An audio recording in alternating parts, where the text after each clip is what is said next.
later on Slack. So, we're good to go. So, Steve, without further ado, if you could please share your screen, and the floor is yours. Thank you. All right. All right. Can everybody see? Get your voice heard. Yes. Wonderful. Wonderful. Well, this is officially the biggest Zoom meeting I've ever participated in. So thank you all for joining and making it a really nice critical mass of good brains in the room. I've only got half an hour and I've got 40 years worth of experience to talk about. So I'm going to cram it all in. And just very quickly, my background, and I don't want to spend a lot of time on it, is I started my career as an engineer, engineered for 6 years and got an MBA and went into marketing. And even when I was engineering, I was participating in marketing at trade shows and creating ads and press releases and all that.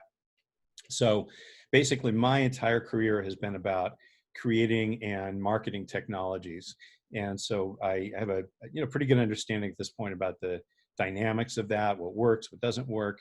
And I'm going to give you just the smallest little taste of it. I'm going to start with some of the fundamentals that I approach marketing with and marketing technologies with.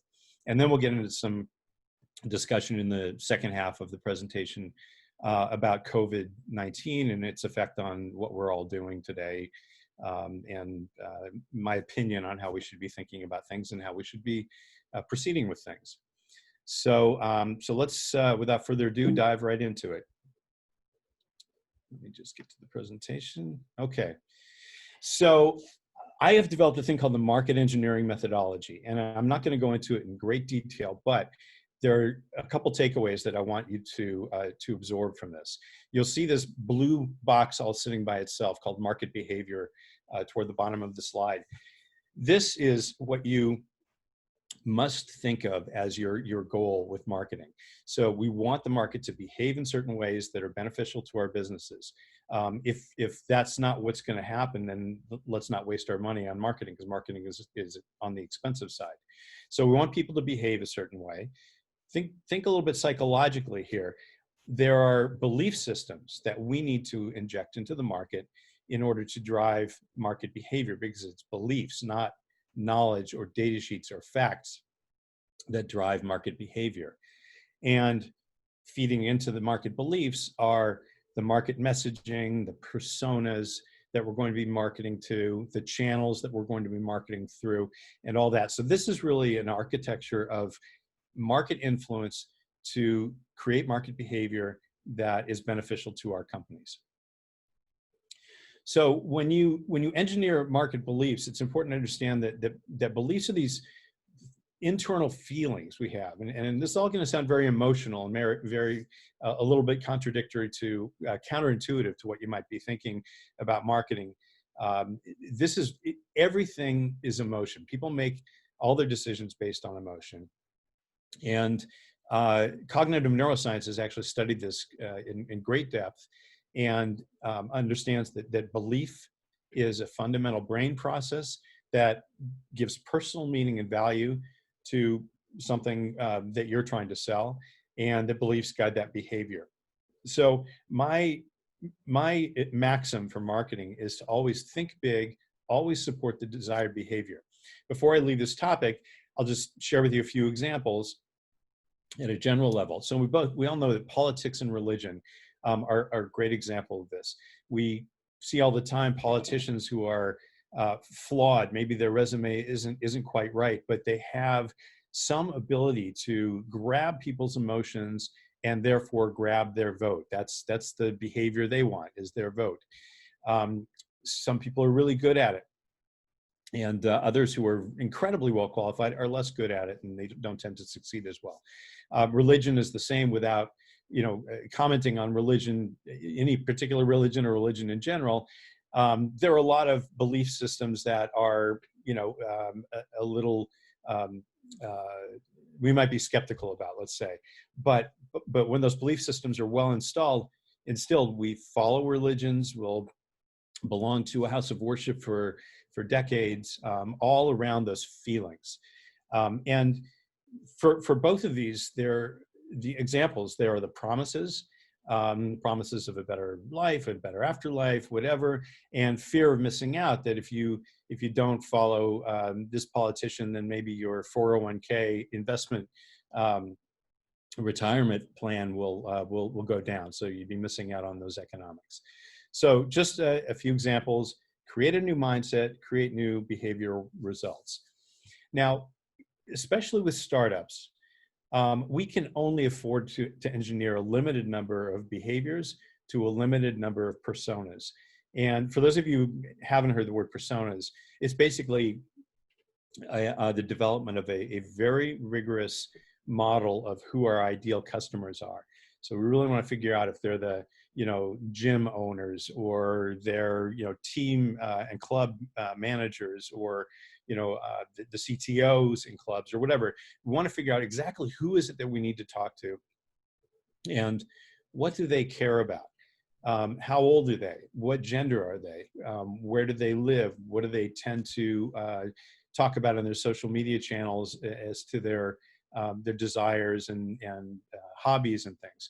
So we want to target them because people buy things for emotionally compelling reasons, and we have to tap into their emotionally compelling reasons, not ours. What do we care about? We care about growing our companies.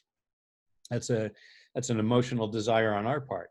But they don't care about growing our companies. They care about getting something that changes their life. So it's also been shown with neuroscience that emotions reduce the length of time it takes for people to make decisions. So if you can tap into emotions, you get the decision and it's in your favor. Finally, when we're talking about messaging, I've developed this term called defensible audacity. And it basically means being as ballsy as you possibly can, as long as you can defend it. And marketing it's a noisy place. The market is a noisy place. So we have to speak with a loud voice, and we have to speak very, very confidently, as long as it's not bullshit. We can't bullshit anybody. We want to be able to prove the points that we're making. Another aspect of positioning is what I call deep positioning. So if you're coming to the market with something that is arguably disruptive, what you're doing is disrupting something that's the status quo, the old way of doing things. And you should talk a lot about what you're doing, but you should also have some messaging around how what you're doing has displaced the previous way of doing things in a way that makes them seem really silly to do. Okay, I've got this new way to do things. I've got AI or whatever, or automation. Doing it the old way is crazy. It's like, when customer management systems came on board, and they were all, you've got Salesforce, something like that. Well, the old way of doing things suddenly seemed really silly because you had this beautiful CRM, you had the beautiful ability to have reminders, et cetera, and the old way just suddenly seemed really outmoded. So some SaaS applications have done that. Plenty of examples. So when you're marketing like this, you all started your companies for some driving reason. I've got a video on our YouTube channel that talks about entrepreneurial passion. Share that passion, put that passion into your marketing messages, because people will respond to it. What problem did you see in life, in the world, that you felt had to be fixed? It just deserved to be fixed. People will respond to that. So my firm, Rainier, our specialty is public relations from high-tech companies. And so I'm going to just talk a little bit about public relations. Obviously, this is a presentation on its own, but I'll put it all into one slide. Basically, what you're doing is you're storytelling. You are telling stories in an emotionally compelling way about yourselves, about your position in the market, about your impact on the market, and driving those behavior changing messages into the market via various channels. What we want to do with PR is influence customers and prospects through these objective third parties that come with their own credibility, and those are the industry analysts and the media. So when even though the publications they have their own bias, they have their own readership they have to cater to, they all, you know, if you get an article in a publication or even a blog, an influencer blog, it takes on this air of credibility that you know goes beyond what you have posted on your own website. And that kind of thing, it's just like reading reviews on Amazon. If you see good reviews, you have higher confidence that that you're making a good decision, and nobody likes to make a bad decision.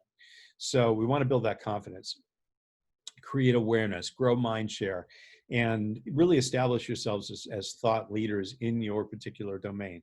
You've all developed an expertise in your own respective domains. You deserve to be part of the conversation, and eventually you deserve to lead those conversations. That's, you know, LinkedIn posts and blogs and contributed articles and all those kinds of mediums. What we're ultimately trying to do here is increase the share of voice percentage that we have in the marketplace. So you've got your competitors and you've got you, and you can just do, you know, search on your competitor's name and your domain, your market, whatever that might be, esports or whatever, and see what percentage comes, what volume comes up, and see what volume comes up with you and with the other competitors, and then dump it into a spreadsheet and create a pie chart. And that's a baseline that you can watch grow through PR and all marketing. So that's an important concept, and I'll be happy to speak with you further about that at another time. Today, unlike when I first started doing PR many decades ago, everything is SEO driven. You'll see my bottom bullet here, all media is social. That's a trademark that I received, a US Trademark Office trademark in 2008. So this goes back already 12 years, where I saw the emergence of social media. I saw how important it was going to be. And I saw a lot of people saying, okay, I'm going to specialize in social media. I'm going to create a social media department of my company or my PR agency. And I said to myself, well, that's crazy, because everything is social. Everything, every single editor, every single analyst is on social media, participating in, reacting to, and really being influenced by social media. So today, it's all about keyword phrases that you can own and that are proven to be used by your target audience. So there's no sense in creating a keyword that nobody's searching for. So there has to be a really deep study on exactly what messages correlate with what the market is looking at, and which you can own. Obviously, you know, you can't search on the phrase online marketplace, because people like Amazon already own that. So don't waste your money. But there's a science behind it, and it can all be figured out. So in the PR toolkit, our press releases, which I'm sure you're all familiar with, analyst relations and media relations, so constantly reaching out and pitching and creating and nurturing these relationships with these key influencers. Contributed editorial, I'll talk about that again in a minute. Case studies and use cases. So that there's a difference. Case studies include a customer's name. Use cases are where you can't include a customer's name, or you don't have a customer. They are what I call imagine the possibilities tools. So let's say, you know, you want to break into personal training, the personal training domain. So create a use case that says, this is how a personal trainer uses our product. You're not lying, you're telling the absolute truth, because it's how you think that they would use the product. And that shows people, it helps them imagine the possibilities. And if you build up a library of those, and there are a lot of possibilities and a lot of people that you can reach. PR also includes seeking speaking opportunities and award submissions. Speaking opportunities are a little temporarily less relevant because the conferences are all canceled. But I think my opinion is that they will either come back in some form or another, or they will all virtualize in a very efficient way. And through that, we'll again have virtual speaking opportunities. Self-publishing, again, I'm going to talk about it in a minute. Super, super important, especially in the age of COVID.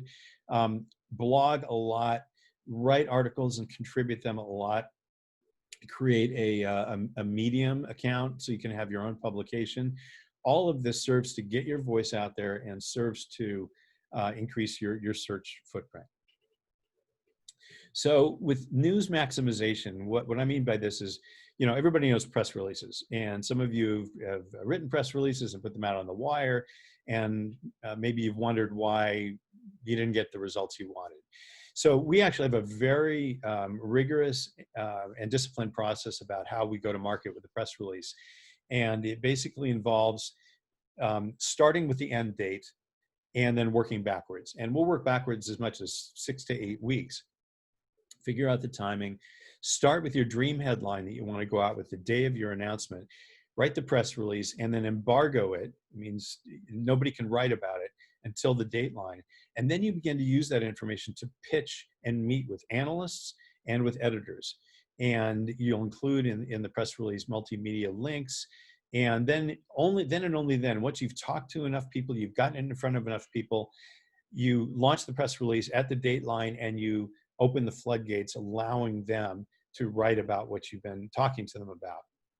So this is exactly the opposite of sending out a press release and waiting for results. This is front loading the entire thing with results and then getting the press release out and watching the explosion of coverage.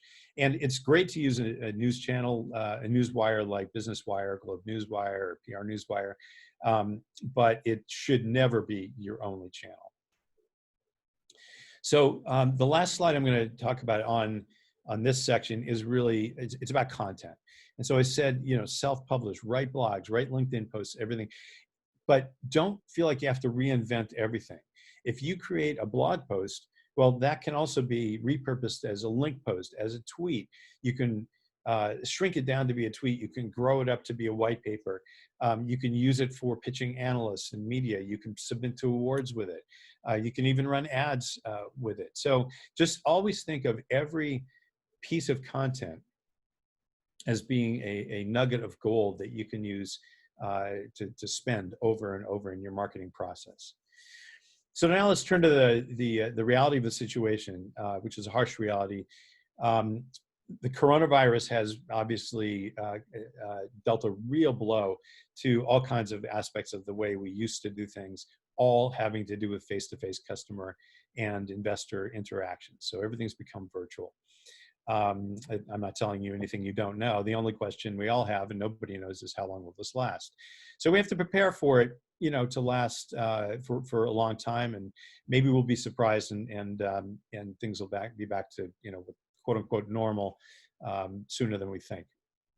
But right now, my advice to all of my clients and to my colleagues, entrepreneurial colleagues, marketing colleagues, investor colleagues, is that this is an amazing time for leadership positioning and for creative thinking. I think all of us are doing things now that we might not have done. This virtual accelerator is something that the world would not have known if it were not for COVID-19 and the changes it's introduced into our way of doing business. So everybody needs to think it really out. I mean, just forget the box. Think, outside of the box. Don't even have a box, and think about what do I want the world to look like when this is all over, and what will my place be in that world? Giving up is obviously not an option. And to quote Winston Churchill, when you're going through hell, keep on going, because that's really your only choice. So the situation from a marketing perspective is that your customer audiences have not stopped being the decision makers that you need to influence. They're still out there. They're not just holed up in a cave somewhere waiting for this to all be over before they start making decisions and planning for adoption of other technologies that will enhance their own corporate positioning, personal positioning later on. These customers want to consume information, want to consume content shared through the media and through self-publishing. They're going to be on Google. They're going to be looking for answers to questions. And if you can be the answer to those questions, that means they've gotten to you, they've gotten to your blog, to your publication, to your website, and you have that first precious form of engagement with them. So my advice and I've taken this advice for my own company, is to accelerate your content production, ramp up that original content generation into overdrive, so you are absolutely through the roof with content. And I'm aware that this takes time. I really am aware that this takes time. There are all kinds of resources out there if you've got some funds to support it. PR agencies, freelance writers, content agencies. Just just figure out a way to generate content that gets your messages out there. Once you've developed those messages, and be careful to do it the way I suggested at the beginning through market engineering. So then you're going to have content, and you remember that content continuum arrow, that blue arrow. Use all these forms and channels for self-promotion. So don't just rely on the media and analysts, but participate. Just become a publisher. I know you probably don't have time for another career, but it's a great thing to add on to your company to be a publisher of this content. So what are some ideas of content that you can create for self-promotion? Well, a blog is obviously a great idea. I was telling Svika before the call that before March, let's say, my company we were publishing probably 2 to 3 blogs a month. Everybody was busy, and nobody had time to write, including me. And since March, I said, hey, we have to create this blog as a real fire hose of information for the market, so that it increases our search footprint and our customer confidence, et cetera. So now we're doing about 3 a week, and we are publishing videos with a lot of them, because we know that that YouTube is a very, very important search engine. So we're writing, we've got videos, we're writing about, how to market during the time of COVID, and how to market in general, and Black Lives Matter, because it's relevant to every company. We're just getting out there, and I encourage you to do the same. We're also doing LinkedIn campaigns targeting journalists, customers, and investors. And I really love LinkedIn Sales Navigator, and the ability to really figure out the persona and the kind of company that you want to engage with. And frankly, I'm finding that people are more interested in being engaged with other people, with other like-minded professionals today. So it's not that you might turn everybody into a customer in 5 minutes, but when you start that momentum and you grow your LinkedIn footprint, it's absolutely to your benefit. Another possibility is to create a company newsletter that you send out once a month or something like that. We're finding a lot of success with that. And again, that's under the form of self-publishing. But it's to make it successful, it can include your own self-generated content and curated content that you get through, just having Google alerts, or you're just doing searching on what trends are happening out there in the market that you can include in your own publication, but not competitive to your messaging. Video content, I mentioned. I encourage everybody to create a YouTube channel and start populating it. For some people, it's really that you already know how to do video, and it's really easy. For others, I had done a little bit of it, but I had to really take a crash course in video production. I set up a little studio here with a green screen.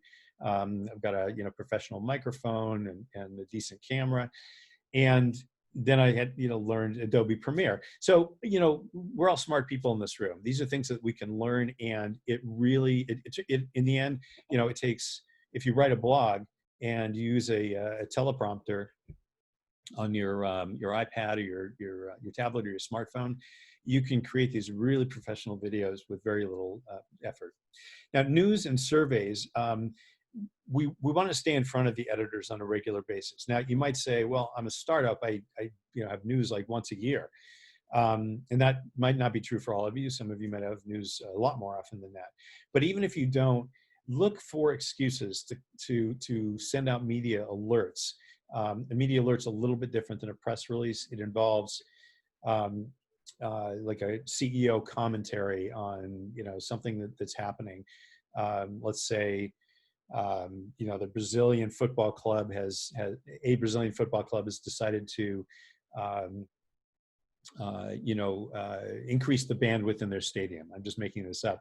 Well, suddenly that's an opportunity for a lot of people who can take advantage of that bandwidth for augmented reality applications within the stadium, or social, sports social media within the stadium.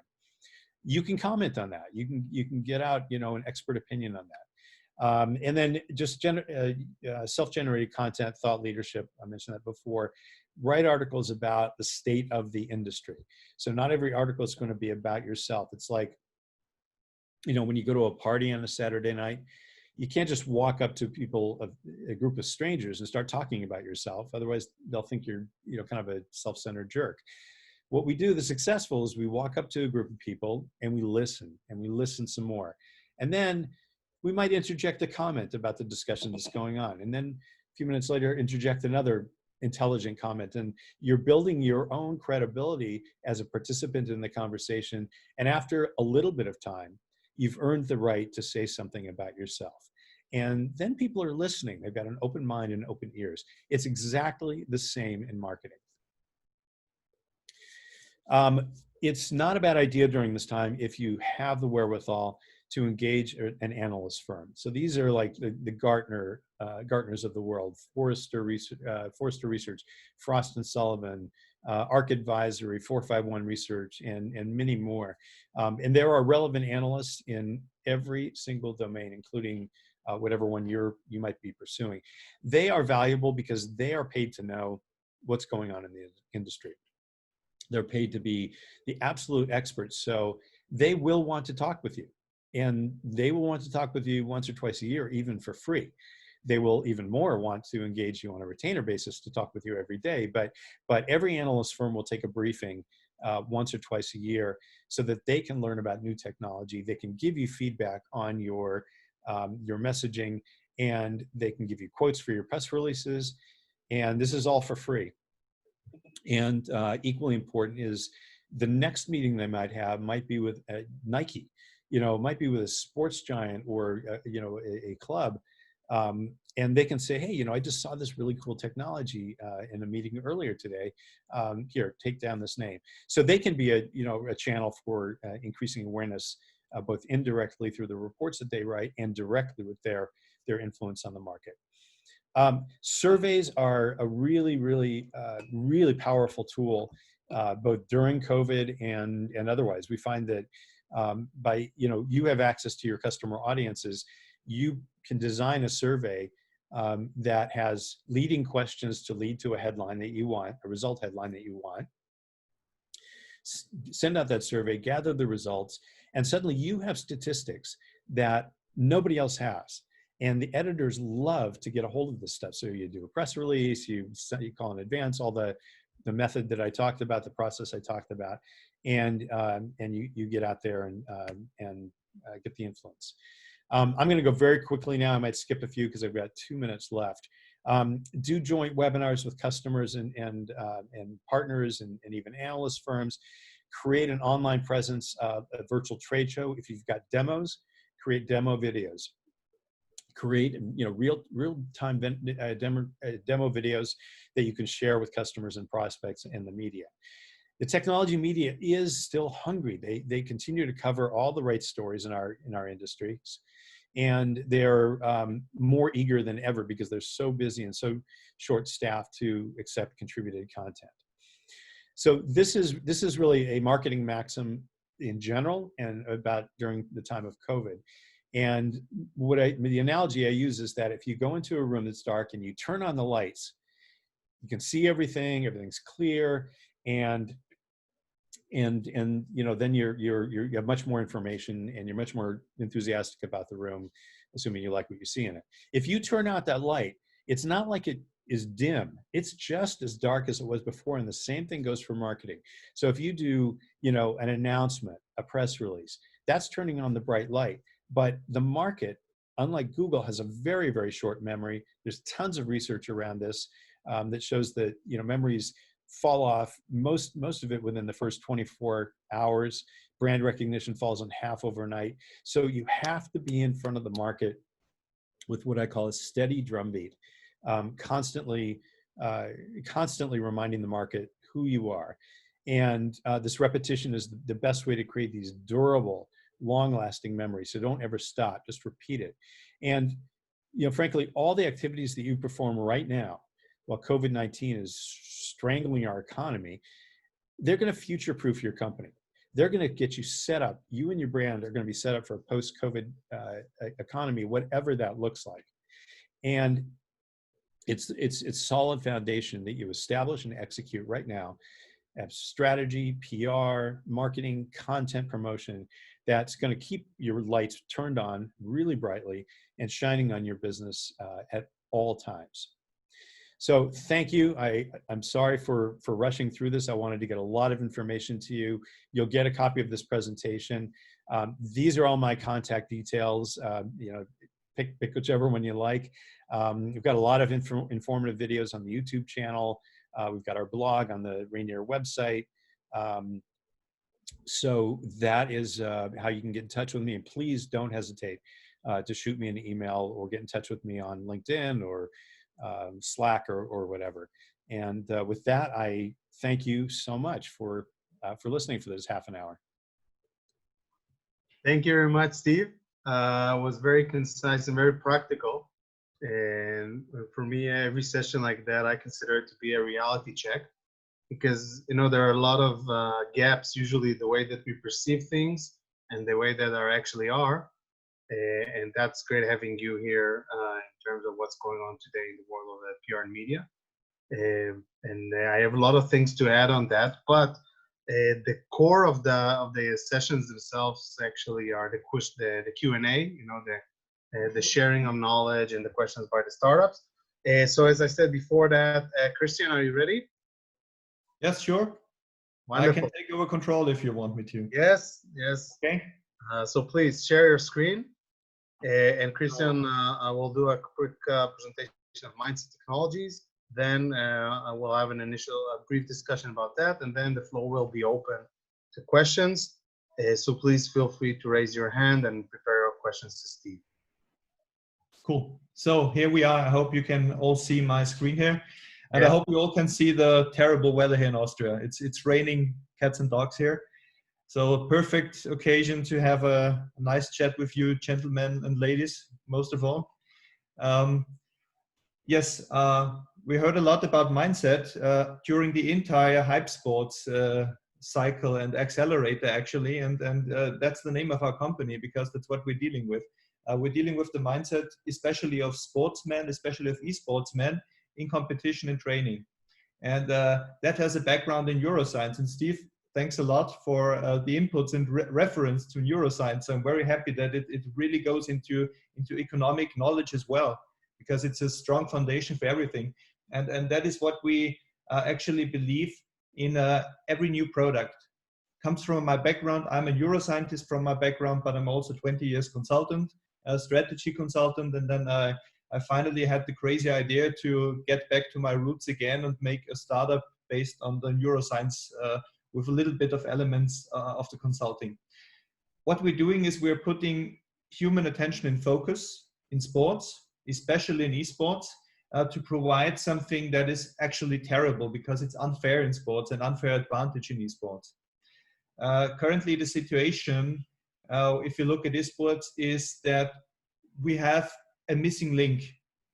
We have a lot of talented people that are extremely slow, extremely fast with their hands, with a zillion of clicks each day. They're training like crazy. They're training 12 hours a day. They're training sometimes without a concept.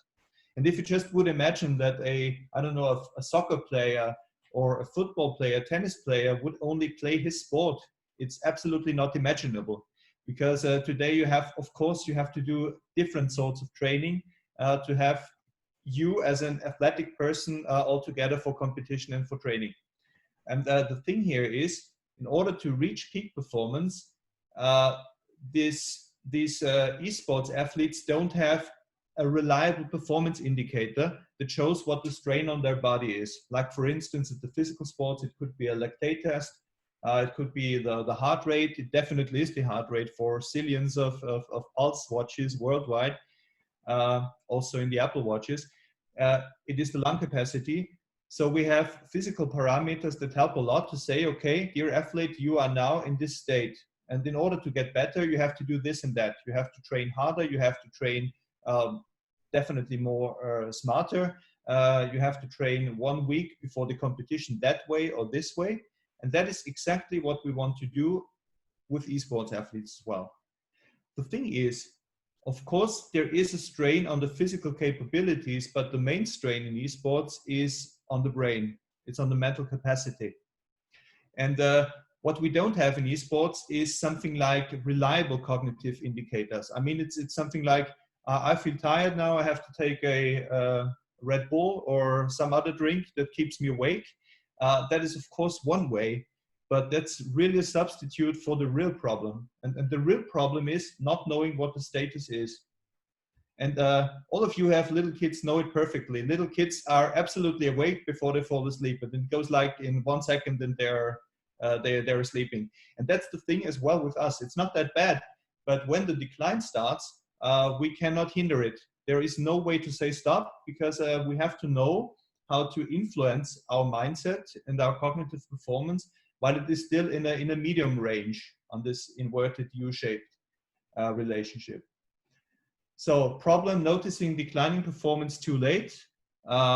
Solution is our product, where we start with analytics as a service, where we can start with, for instance, these classes here. And I say for instance because we're having different models here, but these classes allow us to track eye movements, to record links.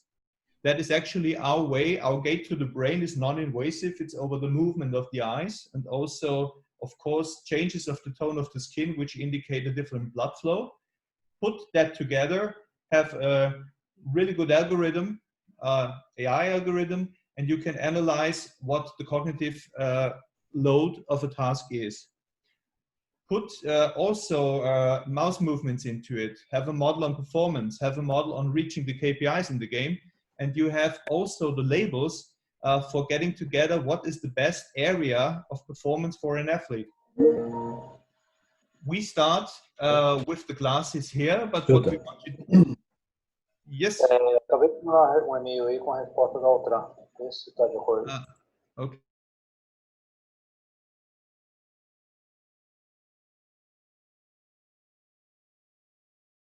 Christian, you're on mute. You're mute. You're still mute.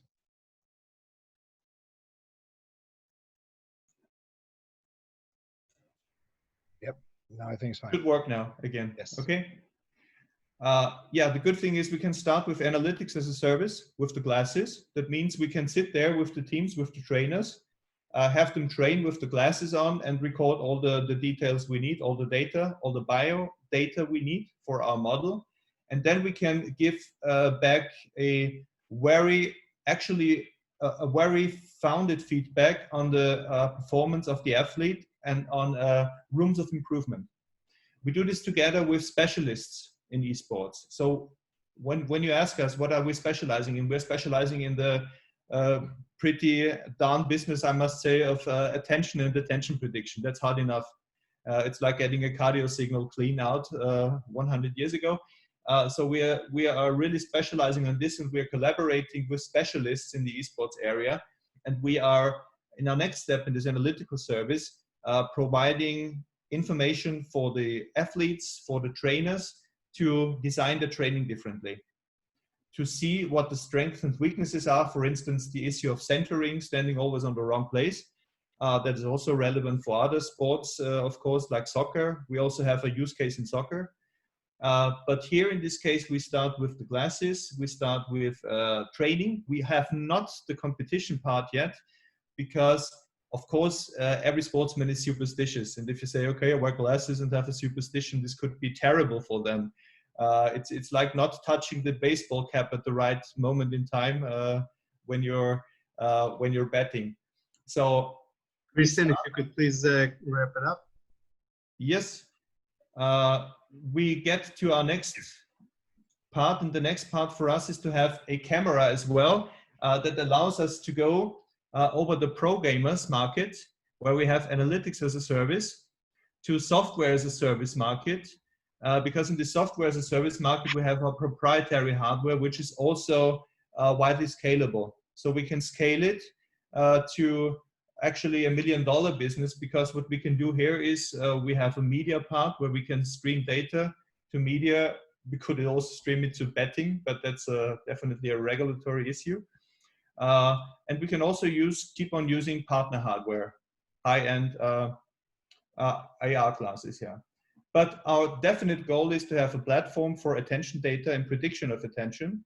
And the best use case we have, and one of the most vivid businesses we find here, is definitely esports, and sports as a general, but definitely esports. The team is ready. For information, the company will be founded this week. So we'll be a limited company here. We have been 4 foundation, but we are founded this week. The team is ready, and we're just preparing our first POCs, one in Denmark and a couple of them actually in South Korea, where we have a partnership with 4K & Co. Consultant in this area. Thanks for your attention. I'm ready to answer your questions. Thank you very much, Christian. Actually, Steve, the floor is yours. Now you have the opportunity, if you want to ask a follow-up question to Christian about the company, the product, or provide him some insights regarding your field of expertise. And if not, we'll move on to the Q&A. Yeah, first of all, so let me say, it's a surprise to me to see this neuroscience connection immediately between what you're doing and what I'm doing. And clearly, you don't need any convincing on the way the human mind works. And I actually studied some neuroscience in college. And so I really relate to what you're doing. And I'm wondering, have you, it might be too early to answer this question, but how has it been trying to communicate what you're doing to the market? Are people prepared to understand this if they have no background in neuroscience at all? Or, are you able to show the results that are compelling for them? Yeah, that's actually the question. We had a lot of problem in the beginning to say how it works, how it could work, because as you say, the basic knowledge about neuroscience isn't that big actually. Everyone knows you can read wishes from your eyes probably, or something like this, but not the state of the mind actually.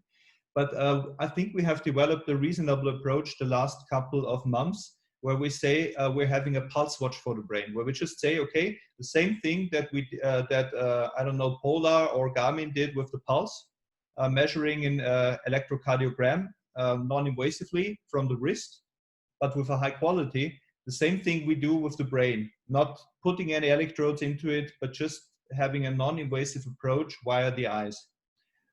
This pulse watch of the brain approach works. That's the one thing. It doesn't work with all groups. So what we're doing and what we're starting now is, I have a collaboration with Korea. We will make a lecture for the students of game design at the Sogang University in Seoul, where I will explain what the impact of this sort of mental training could be on the functions. Because first of all, you have to understand how is the brain working, and then you have to understand how is it working under high performance conditions, like esports would be one. And what is the motoric part and the sensory part and the decision part and all this. And this is what I will explain to the students, but I know exactly that there is a gap still in explaining it to our customers. I have a lot of budget in there for the business plan for PR and social media, I must say, because this is the thing that works best, in my opinion, in esports. But there is only one way. I say also the use cases as one way. So we're putting together use cases, but you put the finger on the wound, because that is actually the hard part. Definitely. Yeah. Okay, good. Well, I'm glad you've thought about it a lot and that you're prepared to invest in the marketing side of things. Mm-hmm. So I'm happy to take questions from anybody on what I presented, or any questions you have on marketing in general. So we have, the first one is Greg, please. Hi, Steve. How are you doing? Good, Greg. Thank you. Great presentation. Thank you. My company is UB Sports. I'm the CEO, and we're a social media company based all around sports and athletes. We are a complete resource for information for all sports and a state-of-the-art video platform specifically for sports. So we are relaunching the site in about 3 months. And my question to you, well, 2 questions. One is, what blog site do you like the best, and what PR firms should we be focusing on using? What was the first question? What kind of, what site? It's a social media for athletes and sports. No, but what, you asked me what kind of site do I like? A blog site. What blog? A blog site. Yeah, Medium is great. That we chose Medium for ourselves. We use Medium for an awful lot of our clients. It's just, you know, it's got market penetration, it's got credibility, and it really shows up on search. You know, you need to use it right. You need to have the right tags and the right links and the right multimedia on it. But you know, that's a really nice blogging platform. And then what was your question about PR agencies? Which ones would be the best ones to concentrate on for a social media firm that is specific for sports? Oh gosh. Well, I think you need to find people who are, I mean, you know, I'm saying this as objectively as I can. You need to find people who you feel right from the first conversation get what you're doing. And, you know, this is a little bit, how do you hire a PR agency? Well, you know, what questions are they asking? Are they asking questions that show that they understood what you said and what the problems are and what the market looks like, even from that very, very first conversation. And then, you know, look for somebody who's got a track record. I don't blame anybody for starting a company, you know, from scratch, but a track record is nice to have when you're investing your funds in something that really, really has to have a good ROI, because you kind of get one chance, you know, to go out from a PR point of view. And then, you know, look for people who have references that you can talk to, just if they're really strangers to you, if they haven't been referred by a friend or a colleague, just find some people to talk to, and, you know, listen to what those references say about what it's like to work with them. Not just, you know, that, oh, they do good press releases, they do this, but listen for things like, they give us advice all the time. They come to us with opportunities all the time. They have fresh ideas all the time, because what you're really doing is hiring an outside set of brains to augment the brains that you already have in the company. And if you do that right, it'll be a team that will create, you know, what I like to say is that both parties will do more together than they would separately. That's great. And my other question was, really, we're coming out with a new site and new apps in 3 months. And we have a site now that's a little dated and it works, but it just looks a little old. How far along or how close to that new launch should we start doing the PR for the new site? Yeah, it's a good question. I'm glad you asked it, because, you know, we find that the news media doesn't really cover announcements of new websites. You know, they used to do that back in the 90s when every website was new. Yeah. The thing that you need to focus on, I think, and I looking through a keyhole here, is what are you announcing? You said some new apps. So, you know, have you announced the company from a PR perspective? No.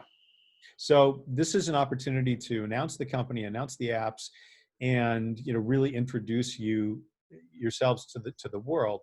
And it so happens that you're going to be debuting a brand new website at the same time in support of all that. Right. So, to answer the question, a couple months in advance is actually, you know, a really nice runway. I often tell clients, you know, we can do it right or we can do it fast. Pick one, please. And so to have the time to do it right, to do that market engineering analysis at the beginning and create the messages and draft and perfect the press release, perfect the pitches to the analysts and media. It can, especially, you know, if it's 3 months from now, you're going to have some of that being in the summer. Sometimes analysts and media are, you know, they used to take vacations. I don't know if they are this year, but they're people just like the rest of us. So I think that 2 months is a good runway. Excellent. Thank you, Steve. I'll be in touch. You're welcome. Great. I look forward to it. Thank you. Next question, Nick. Hi, Steve. My name's Nick. I'm the CEO of a company called Condensed Reality. We specialize in creating tools for broadcasters and content creators to create volumetric video, which, if you don't know, is essentially holographic video that you can watch from any angle. My question is around a lot of that advice. I wonder how it changes at all if we know that we're going to have a smaller number of high-touch customers. So for us, for instance, we're targeting broadcasters. There's only a given number of broadcasters in the world. There are other markets which we expect to target as well. I wonder if the advice that you gave in your presentation changes at all when it's not the typical business which potentially has, you know, hundreds of thousands of customers. We've got very large, high-value customers and a smaller number of them. Yeah, that is an excellent question. And basically, you got to look at it. Well, first of all, I think LinkedIn is a really powerful tool for you, and you probably already know that. It's just a great way to directly, you know, spend some money on targeting, and it's not that expensive, but you can really zero in on the right targets of people you want to influence and get in a conversation with. Now, the thing I would say is that, you know, no matter who you're talking to, whether it's a potential customer or an investor or a partner, they are going to Google you.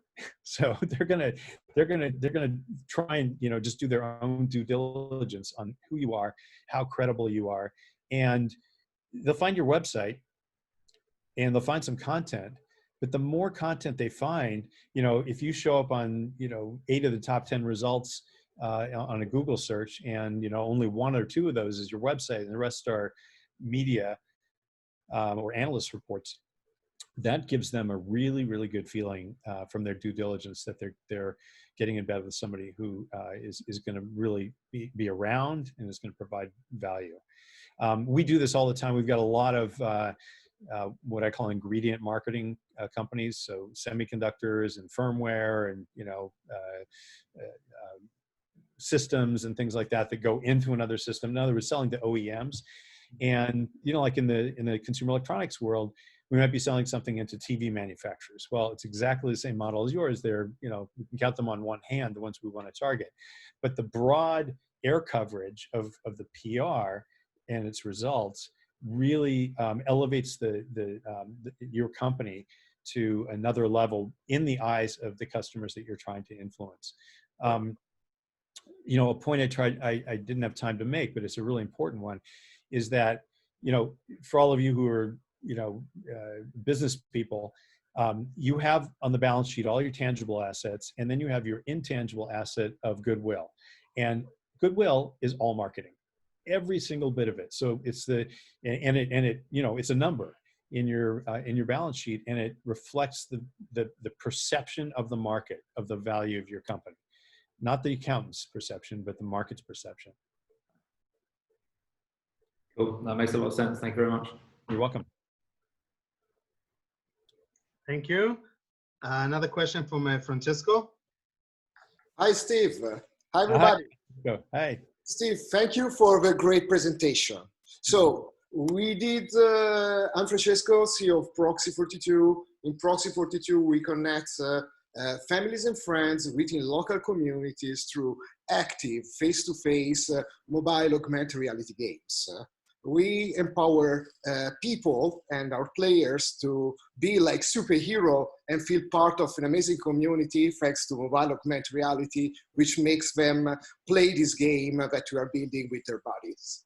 We have done our due diligence on PR. We have been featured on TechCrunch. We have been featured on VentureBeat, Forbes, Wired, Major Television. So, and we are already positioned as a leader by the VR Fund and DigiCapital in VR segment for gaming and entertainment. But there is one thing I want to add on the checklist, which was really interesting. We never, with our team, work enough, in my opinion, with industry analysts. And, you know, to shape the vision of the market, especially for partnership,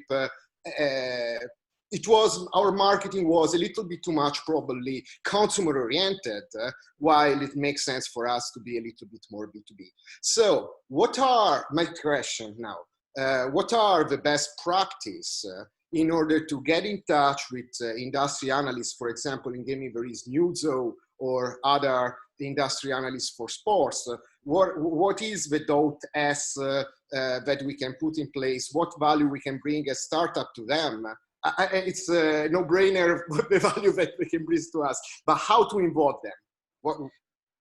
Yeah, industry analysts are just like media. You know, the first thing you want to do is create a truly correct list, and by that I mean you don't want to be pitching people for whom your domain is irrelevant. You know, you don't want to be pitching the networking or storage or, you know, enterprise software guy. You want to find, and you know, we have databases that we use to with keywords to find these people that are right for any particular tech company. Pitching them is it's a little time consuming, but it's basically pretty easy. The bigger firms like Gartner, you have to pitch through their portal. So you're basically getting in the queue for you know, who you want to talk to. You can name the analyst you want to talk to, and you give them a pitch right in the portal. The same pitch would be for some other analysts, and our databases show us how they want to be contacted. It can just be email. Sometimes it's, you know, less often it's Twitter or LinkedIn, but most of them, you know, some do. Some say, you know, DM me, don't call me. But your pitch, you know, I mentioned that analysts will meet with you once or twice a year. So the pitch is really around, you know, hey, we're going to be bringing a new capability to market, and we'd love to tell you about it. You know, we'd love half an hour of your time or something like that. So it's not really a complex pitch, but the best thing to do, and this goes for media pitches too, is to make sure that you research the analyst that you want to target, and in your pitch, and make the pitches short, like 3 sentences. Yeah. It sounds like you've got some great marketing instinct if you've gotten in TechCrunch. That's really awesome. But try and connect your pitch to something that a report they've written about. These are people, they've worked on a report for 9 months, and out it comes, and you know, they're proud of it. So at least acknowledge that you know they wrote it, and that you might have seen the excerpts from it. So it's that kind of human connection also with the analysts. Okay, perfect. So it's similar to the PR, traditional PR with traditional medias, but with the angle from the analyst perspective. Yes, with the exception that you can only probably meet with them about twice a year. Okay, just a couple of times. Perfect. Yeah, for free. For free. that's the magic word. I love it. Yeah. Thank you very much. You're welcome. Wonderful. Okay, so we ran out of time for this session. Unless anyone has some very urgent question they want to add, like a last minute one. Okay, so Steve, I want to thank the opportunity again to thank you for taking the time and sharing with us your in a nutshell your expertise and knowledge. And just a quick announcement on that. As I mentioned, the recordings will be shared later on the Slack, and I invite everyone to be active and check it out. In addition to that, remind you that tomorrow we have the second session on crisis management seminar, which will be a little bit shorter. It will be 2 hours. I know the first one was was challenging because we're not used to having a 3-hour session. But for other, I think it was a very interesting, mind-opening experience because it's a different thing, you know, that we do.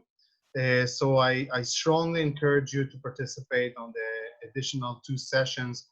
The second one that will be tomorrow, and the next one a week after. It will be in 1 p.m. UK time, and we're anxiously looking to see you all there. So thank you again for joining us today. Thank you, Steve, Bocha, Gerard, I saw you here as well. And I wish everyone a wonderful day and a good night, wherever you are. And stay safe. Thank you so much, everybody. Thank you. Thanks, Thank you, everybody. everyone. Thank you, Steve. Bye-bye. Thank you, guys. Thank you. Bye-bye. Bye-bye. Bye, Kirsty. Bye. Bye. Bye. See you.